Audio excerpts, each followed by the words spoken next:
देखो बच्चों, चित्र में भी किस प्रकार स्वच्छता अभियान के माध्यम से यह दर्शाया जा रहा है कि प्रत्येक व्यक्ति ही देश की स्वच्छता में भागीदारी कर सकता है।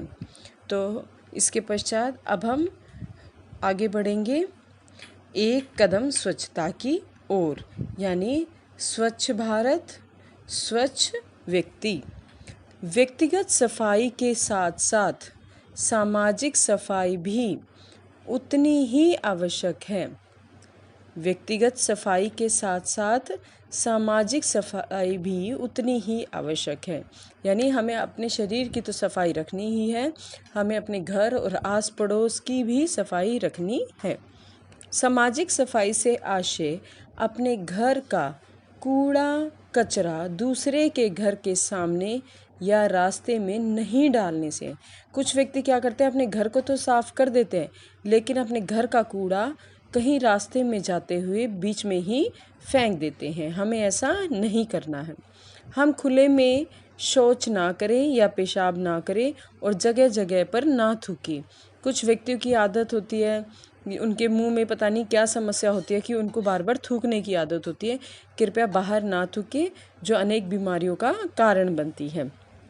देश के समस्त विद्यालयों में भी शौचालय की व्यवस्था करना ज़रूरी है, क्योंकि इससे बच्चों को बेहतर शिक्षा और बेहतर वातावरण मिल सकता है।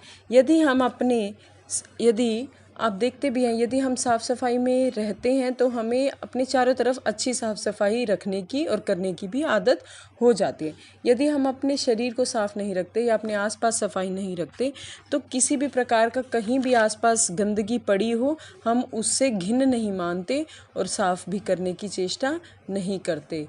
तो इसलिए हमें साफ़ सफाई की आदत होनी चाहिए। इससे बीच में ही पढ़ाई छोड़ देने वाली छात्रों की संख्या कम हो सकेगी। स्वच्छ भारत अभियान की राह में कई रुकावटें हैं, जिसके कारण बीमारियों को भी पांव पसारने में मदद मिलती है। ये है गंदा पानी पीना, मानव अपशिष्ट का सही तरीके से निपटान नहीं करना, यानी कुछ ये कारण हैं जिनकी वजह से बीमारियां फैलती हैं। व्यक्तिगत सफाई और खाने पीने की चीज़ों की स्वच्छता पर ठीक से ध्यान नहीं देना, ठोस और तरल कचरे का ठीक से निपटारा नहीं करना। सफाई के अभाव में यानी सफाई की कमी के कारण शिशु मृत्यु दर यानी जो चाइल्ड डेथ रेट है और कुपोषण मालन्यूट्रिशन है, पीड़ित बच्चों की संख्या बहुत अधिक है। हमारे देश में इतनी बीमारियों से मौत नहीं होती जितनी कि भूखमरी से होती है, कुपोषण के कारण होती है।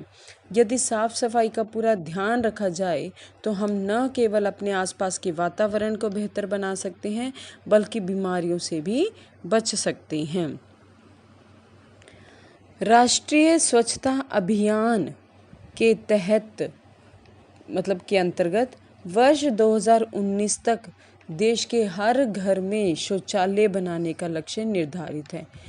आपको एक मैं बात बताती हूँ कि जो हमारी केंद्रीय सरकार है, उन्होंने केवल और केवल शौचालय बनाने के लिए प्रत्येक व्यक्ति को 50,000 रुपये दिए ताकि वे अपने घर में शौचालय बना सके।